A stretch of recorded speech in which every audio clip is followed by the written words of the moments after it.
जय श्री राम। मैं विपिन सिंह आज आप लोगों के सामने फिर उपस्थित हुआ हूं, कुछ नए विचार लेकर के, कुछ नई जानकारियां लेकर के। जैसा कि आप लोगों ने सुना है कि आजकल माहौल चल रहा है, देश में एक ही विषय पे चर्चा हो रही है, चाहे पक्ष हो चाहे विपक्ष हो, सब लोग एक ही बात को लेकर के चर्चा कर रहे हैं। तो उसी बात को आज हम आगे बढ़ाते हैं और आप लोगों के सामने कुछ ऐसे तथ्य रखेंगे जो शायद आप लोगों को पता भी हो और कुछ लोगों को नहीं भी पता हो सकता है। ये सही है कि मोदी जी ने अपनी चुनावी सभा में खुलकर मुसलमानों का जिक्र किया, पर वास्तव में मुसलमान शब्द का इस्तेमाल मोदी जी ने न सिर्फ राजस्थान की रैली में किया था, इसके बाद मोदी जी बार बार ये कह रहे हैं कि कांग्रेस पिछड़ों का आरक्षण छीनकर अपने चहेतों को देना चाहती है।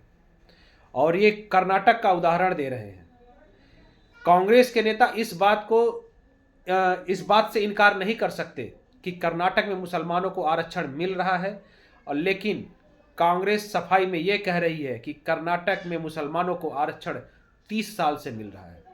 वो मजहब के आधार पर नहीं है, गरीबी के आधार पर है। लेकिन सवाल ये है कि क्या सारी मुस्लिम जातियां सामाजिक और आर्थिक तौर पर पिछड़ी हैं?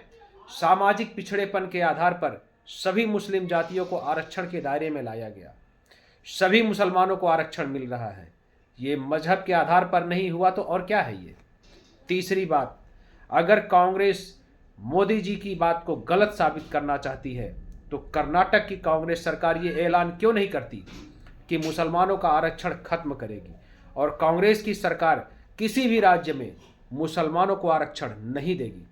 क्योंकि कांग्रेस ऐसा नहीं करेगी, इसलिए मोदी जी के हमले जारी रहेंगे और कांग्रेस के नेता गुस्से में मोदी जी को गालियां देते रहेंगे। लेकिन मोदी जी ने कांग्रेस की इस गलती को अपना पक्ष में मुद्दा बनाया है, और इस मुद्दे को हम सभी हिंदू भाइयों को एक साथ खड़ा होकर के मोदी जी का साथ देना चाहिए। इसलिए आप सभी से अनुरोध है कि मोदी जी की जो लड़ाई है उसको मजबूत करें और उनका मजबूती के साथ सहायता करें, जिससे देश में अब की बार जो सरकार बने, मजबूत सरकार बने, जिससे मजबूत कुछ फैसले लिए जा सकें। भाइयों और बहनों, आप लोग जाति के नाम पर बिल्कुल मत बंटना, एक साथ संगठित होकर के हिंदू और हिंदुत्व को बचाने के लिए वोट करना। जय श्री राम।